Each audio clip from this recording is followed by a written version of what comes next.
Hello, everyone, and welcome to the Library Journal Day of Dialogue. My name is Kristi Chadwick, Library Journal's science fiction and fantasy columnist, and I am introducing the opening keynote today. First, a big thanks to our many sponsors for helping make today happen. Do make sure to stop by the exhibit hall to see what they have on display and to download the free resources. Remember that all of today's sessions will be recorded and available soon in the live sessions area. And now I am pleased to introduce bestselling author TJ Klune, who will be transporting readers back to the wonderful island orphanage and our favorite caretakers, Arthur and Linus, in Somewhere Beyond the Sea, coming from Tor Macmillan in September.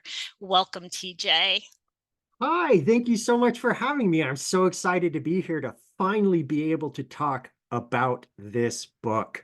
So I am TJ Klune. I am the author of The House in the Cerulean Sea, Under the Whispering Door, In the Lives of Puppets, the Green Creek series, the Extraordinary series, and wouldn't you believe it, a bunch of other books. Thank you for listening to me blab on about things that are important to me and things that I think should be important to all of us. As such, let me start with some statistics from the National Institute of Health. 41% of transgender persons in the United States attempt suicide at least once in their life. 31% of transgender persons in India end their life by committing suicide, and 50% of them have attempted suicide at least once in their life before their 20th birthday. 50% of transgender persons in Australia have attempted suicide at least once in their lives. In England, 48% of the transgender young people have attempted suicide at least once in their lives. And going down and getting a closer look at those statistics, let's take a look at some place like San Francisco. In San Francisco alone, among young people under the age of 25, that number is 50%. Why do I bring this up? Obviously, those statistics are horrifying, especially when we live in the quote unquote far-flung futuristic year of 2024. The fact that these numbers are so high should be a call to action for so many of us. 50%. Think about that number, 50%. We're just supposed to sit here and believe those numbers are acceptable?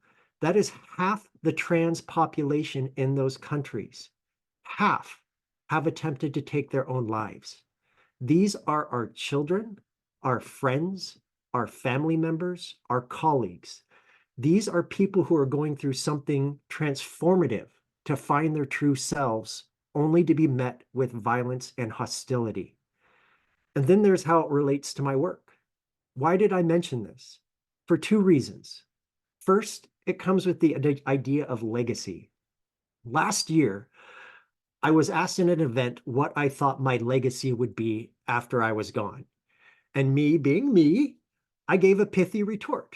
What do I care? I'll be dead. It won't matter to me if people remember my name 50 or 100 years from now. But I've since realized that's not quite true. I do want to be remembered for something, and it is very specific. I want you to stick with me here on this. I want to be remembered as the anti-J.K. Rowling. J.K. Rowling, the billionaire author, which, by the way, billionaires should not exist, who instead of using her wealth and reach to better our world, has decided to spend her days on Twitter attacking trans people for having the audacity to exist. Imagine, you are one of the biggest authors the world has ever known, writing books about standing up for what's right, only to turn into the villain you warned about. What a slap in the face that is. What an absolute betrayal. People like that, people who think that they are somehow better than others, more human, deserve to be shunned from society. No ifs, and, or buts, and nothing less than just that. At the end of the day, Rowling has no idea who I am, and that's okay. I'm going to keep on doing what I'm doing, writing for my community who deserves to see themselves in books. Our stories matter, important stories that show all the different facets of our lives. Stories where we get to be the heroes, stories where we get to be the villains, story where our truths are put down on page. Trans and non-binary authors like Rika Aoki, Anna Marie McLemore, Andrew Joseph White. Those authors are telling trans stories in a way that no one has ever done before, putting trans characters front and center where they belong in stories that defy imagination.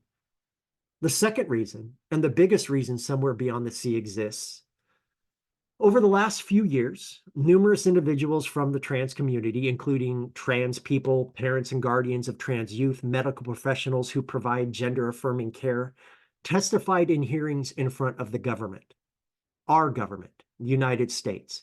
In these hearings, these amazing people spoke their truths. Their bravery was extraordinary, something that I don't know that I could do, quite honestly, at least not without getting arrested for flipping off every single politician in those chambers while also demanding to know how they got so rich doing what they do. Those people testifying, the trans people, parents, guardians, people providing gender-affirming care, they were met with hostility, especially the trans people testifying or the guardians and parents of trans youth. In fact, most of the politicians who were present fell into two camps. Either they smiled and nodded and said, "We see you, we hear you." And then they turned around and voted against pro-trans legislation, legislation meant to protect trans people. They voted against it. The other camp, to me, was worse. They questioned trans people about their bodies, about their minds, about their rights to exist. Parents and guardians of trans youth were accused of indoctrinating their children. In other words, transing them. But here's the thing. That's not how that works. That's not how any of this works. In this country and around the world, trans people are facing extreme attacks from people who, quite frankly, don't know what the hell they're talking about and aren't qualified to speak on matters or even at all. In the novel, Somewhere Beyond the Sea, Arthur says something I've been thinking about for a very, very long time. He says, hate is loud. He's right. People have a tendency to love quietly and hate loudly. But here's the thing about those loud people. They are shouting because they are desperate to be heard. Deep down, deep down, they know they're wrong. They know how history will view them. But they are so far down the rabbit hole that it doesn't matter. All that matters to them is that they think they're right. They're not. They're the exact opposite of right, and yet they scream and shout like they're the ones who are under attack. Have you noticed something a little interesting too? Have you noticed how the focus seems to be on trans women, especially in sports? And I'm not just talking about swimming or soccer. I'm talking about playing pool. I'm talking about dart competitions. In both of those sports, trans women have been pulled from competition because they are trans. I was absolutely unaware that males had a biological advantage to things like darts and playing pool. Wow. Is there anything us men can't do? Speaking of men, we don't hear anything near the amount about trans men versus what we hear about trans women and girls. Why is that? It's very simple. Transphobia is deeply rooted in misogyny. It has never been about protecting children. It's about controlling them. It's about ensuring they turn into what society deems as normal. And they won't stop.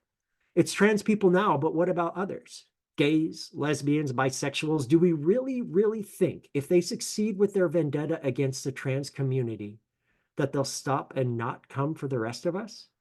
If you believe that, well, maybe take a look at history and see how that worked out. Or you could take a look at our own Supreme Court, where more than one justice has signaled that they think Obergefell, which was the right for same-sex marriage passed in 2015, oversteps and should be overturned, just like they did with Roe v. Wade. We were told abortion rights would never fall in the US. Look where we are now. Do you really think they'll stop there? And so I say, and forgive my language, fuck that. Fuck that right in its stupid face. Hate may be loud, but you know what? I'm also a loud motherfucker who frankly doesn't give two shits. I don't have a single solitary shit left to give. Trans people deserve to be treated with grace, empathy, and respect, just the same as we would treat most everyone else, except for transphobic, homophobic, racist, and misogynistic people. They can all die mad about it for all I care. So what does all of this have to do with Somewhere Beyond the Sea? I wrote this book in direct response to those hearings involving the trans community. I was even fortunate enough to speak to some of the people involved in testifying. An answer I got really stuck out to me. I asked, knowing what you know now, how the reception was going to be from the politicians that we elected, would you still have gone through with it? I asked this question multiple times. The answer I got back, every answer, was all the same, unequivocally yes. And that's what I decided to focus on, that strength, that purpose, that hope, that power. I didn't stop there, however. In addition to speaking with those amazing people, I also got back into contact with the social workers I'd spoken to when writing The House in the Cerulean Sea. I spoke again with people who have been adopted or fostered, or who are adopters or foster parents. As it turns out, social work hasn't gotten any easier. In fact, it's gotten that much harder, especially, and this is something I was told repeatedly, especially with all the anti-LGBTQ rhetoric that permeates our culture, and because social workers, like teachers, like librarians, are overworked and underpaid. But something I heard over and over again hit me like a ton of bricks, something that became the focal point of the sequel. All these decisions are being made on behalf of children. But why is no one asking these children what they want? The youth of today are smarter than we ever were at that age. They are more worldly, more present, more knowledgeable, and it's all because of the little magic box they carry with them, their phones. They have access to anything a human can think of, and they pay attention. In my travels across the US, Canada, and abroad, I've had the opportunity to speak with hundreds, if not thousands, of kids. They know what's going on. They know about the books being taken from their schools. They see how their trans peers are being treated. They know about wars and genocides that are occurring as we sit here. And guess what? They're pissed off. They're angry.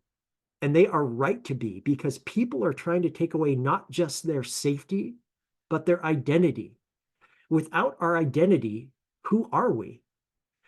I'm sure that you're all aware that the American Library Association every year releases a top 10 list of the most banned and challenged books in the United States.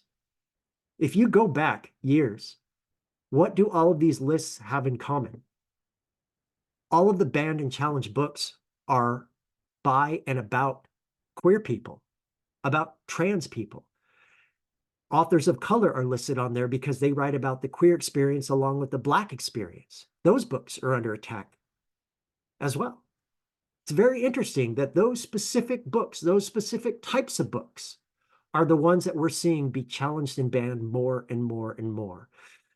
And though I wish it didn't have to be this way, it is. And I hope those children are paying attention. I know they are. And I hope they use that anger. I hope they hold on to it tightly without letting it consume them. I hope they grow up to be the change they want to see in the world. Because let's face it, and I'm going to be blunt about this, so a few of you might get offended, and I don't apologize for that. One day, and one day soon, all of those old white people in power will die. And it will be up to the generations that follow ours to make the world as it should have been from the beginning, one that is welcome to all. They'll do it. I know that they will. And let's face it, our job is to protect them. Our job is to encourage them. Our job is to ensure that they succeed. There should be an entire generation of queer people above me, an elder queer generation who can impart the wisdom and the history of our community. But they're gone.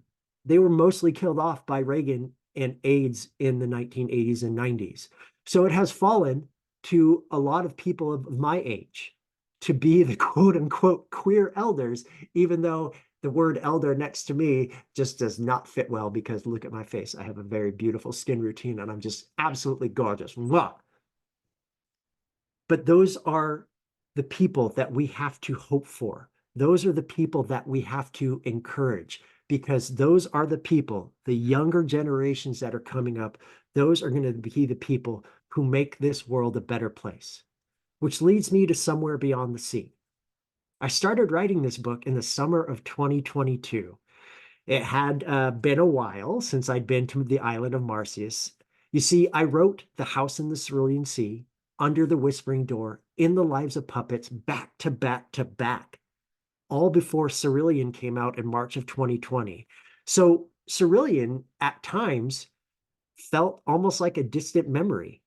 I'm sure I could have told a new story in a new world based upon what I wanted to do. But here's the thing, I had a choice, I think. I could have grown up to either A, be a writer, or B, psychotic. Why? Because I hear voices in my head, characters who demand that their story be told.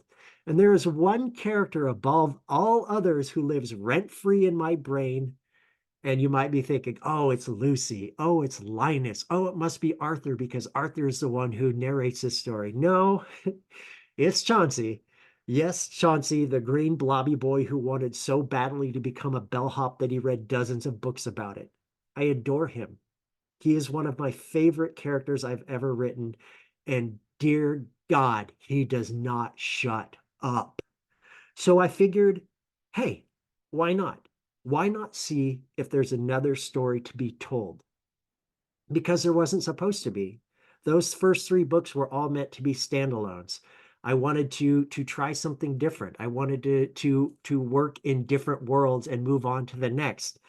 But Chauncey, man, Chauncey wouldn't let me. He said that there was another story to be told, and he was absolutely right. Somewhere Beyond the Sea is about resistance. It is about fighting for what's right. In the first book, Marsyas was a place of healing, a place of discovery. While it still is that, it has turned into something so much more. These children, these remarkable children who aren't real but are real to me, are growing up. They have a home. They have a place to be free. So what comes next? What does it look like to fight to keep that home? And not only that, but what happens when that fight comes to your doorstep? What if the children refuse to be passive in the face of ever increasing odds? What if, and stick with me here because this might be radical, what if we ask the kids what they thought? Yes, we get to see the family of two dads, the gremlins, and their queer sprite protector, but we also get to see what happens when these kids decide they are done with being told how they should look, how they should act, how they should exist.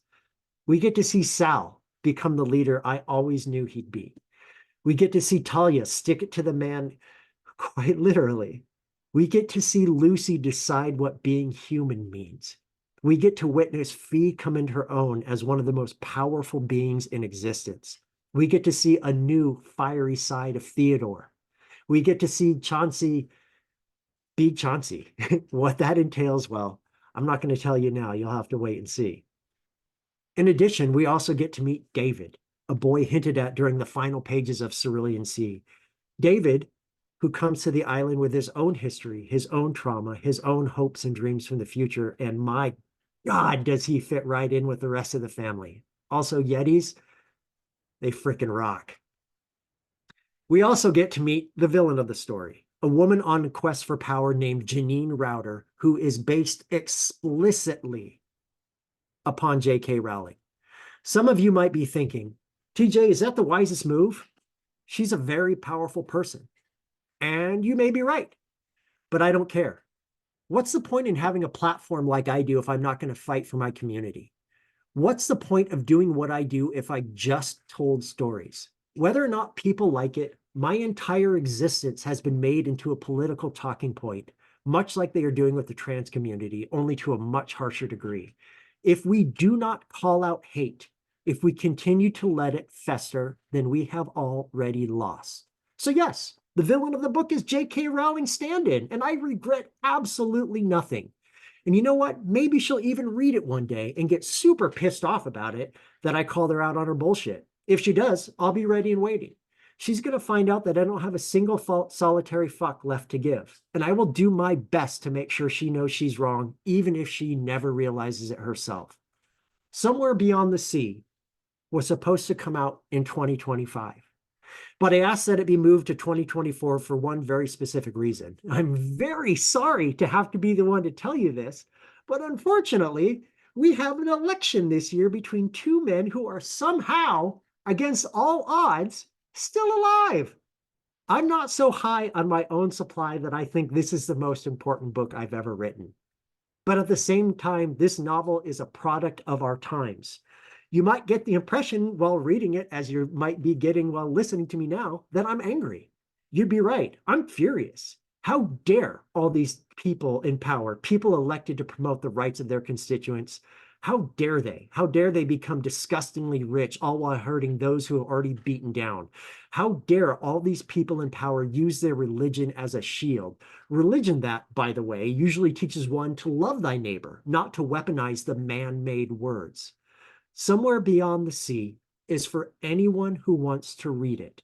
But I wrote it for those who have been told all their lives that they don't matter, that their existence is offensive, that they've been indoctrinated, groomed, forced into being a queer and or trans person. I wrote this book because something's got to give. I wrote this book as a love letter to anyone who has ever been othered simply for being who they are. I know what that's like. So many of us do. And I think it's our turn to show the world that different isn't bad. It's just that, different. Differences make us unique. Differences are what bind us together. Differences are what unites us.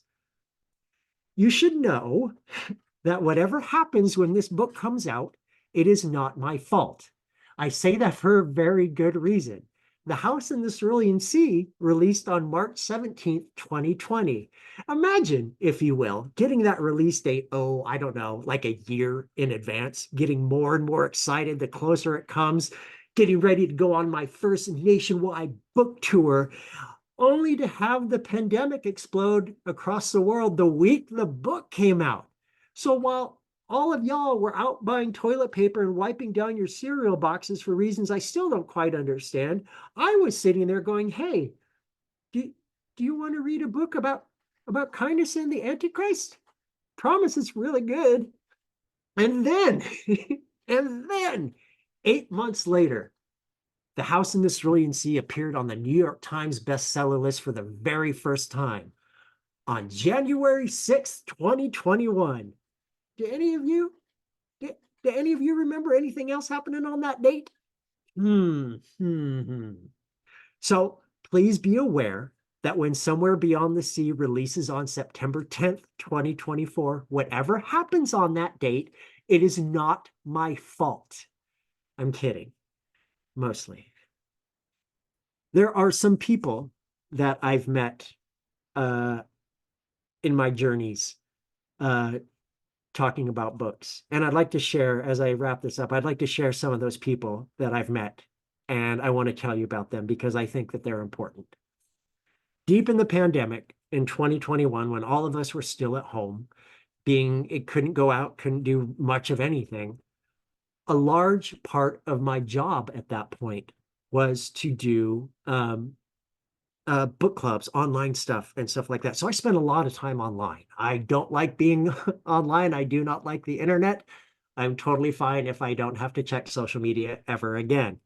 But one day I was randomly on Facebook, and I never checked direct messages. I don't have time for that. And some people send some very weird things in direct messages. So it's better for me not to look at all. But a notification popped up for a direct message. And for some reason, I clicked on it. I can't tell you why. Maybe it was just an accident. Maybe I just thought I'll get rid of the notification, but I clicked on it. And it opened a message, a very, very long message. At the top in brackets, hello, my name is fill in the blank. I am the father to fill in the blank. Me and my husband recently read The House in the Cerulean Sea with our son. He would like to talk to you about the book. He's 7 years old. What followed was a stream of consciousness, this huge, huge block of text that was basically this kid giving me a book report on my own book.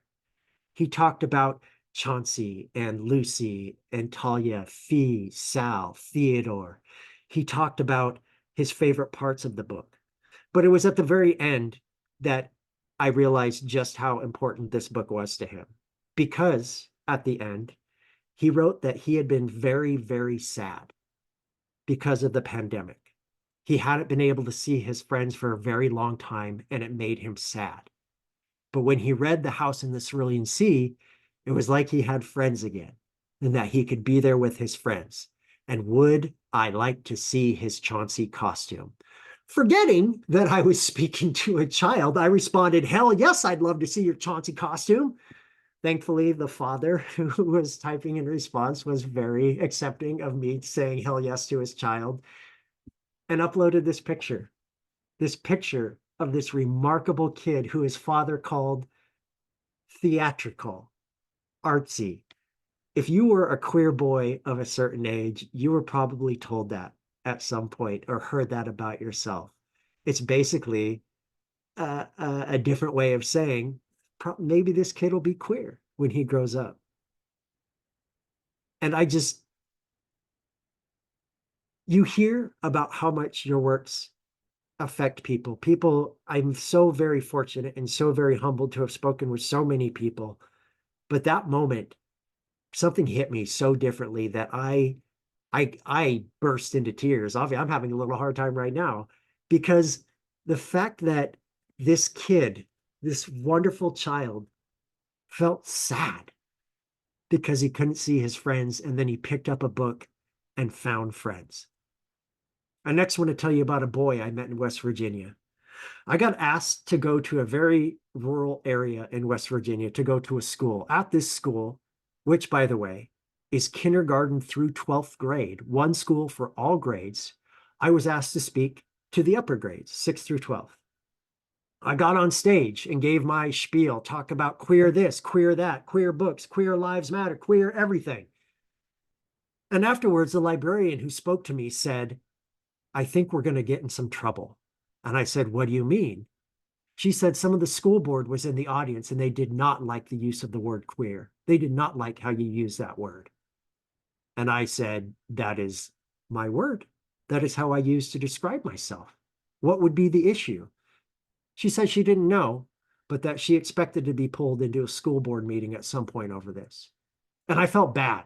I felt horrible because if there's one thing I never, ever want to do, it's to make a librarian get in trouble. It's to put more work on their plate. Librarians quite literally saved my life when I was a kid. And I have long championed and fought for libraries and librarians. So the idea that I made a librarian's job harder was horrible to me. However, after this assembly, after speaking to these kids, 12-year-old boy came up to me, a 12-year-old boy who'd been in the audience. He came up to me and said, you know what? I know all about that gay stuff. And I said, what do you mean, tiny little 12-year-old boy? He looked me straight in the eye and he said, last year I had a girlfriend. She came out as trans and now he's my boyfriend. Think about that. If it's that easy for a 12-year-old, then what the hell is wrong with adults? It was that easy. It was that easy for him. Girlfriend, came out as trans. Now he's the boyfriend. It's that easy. There was a girl in Idaho, a trans teenager who lived in a bad home. And she read The House in the Cerulean Sea, and she told me when she met me that it was her kick in the butt, her realization. That book helped her realize that she needed a way out, and she got one. Currently, she is working and going to school in a different state. She has found friends, she has found community, and she has found family. And above all else, she is safe, she is healthy, she is happy, and she is whole. I'll leave you with this, a question I already mentioned, a question I ask myself constantly. If we are so concerned about the future of the youth, why is no one asking them what they want? Thank you for listening to me today. Thank you for doing what you do. Like so many people, the only reason, as I mentioned, I survived my terrible childhood was because of the library. I found myself in books, and I wouldn't change that for anything. Hopefully, you get to see the fruits of your labor within your lifetimes. Trust me, even if you don't, it is there. And it will continue to grow and grow and grow until one day those old people in power will be gone and we can finally feel what it's like to be free. Thank you again. Thank you so much, TJ, for that amazing talk. And I know that people will be having conversations for a long time about it. Thank Thank you. you. Thank you to everyone who joined us this morning and got to hear TJ's words. Next, we are going to have two concurrent panels, Twists and Turns and the Power of Positive. Have a wonderful day of dialogue. Thank you.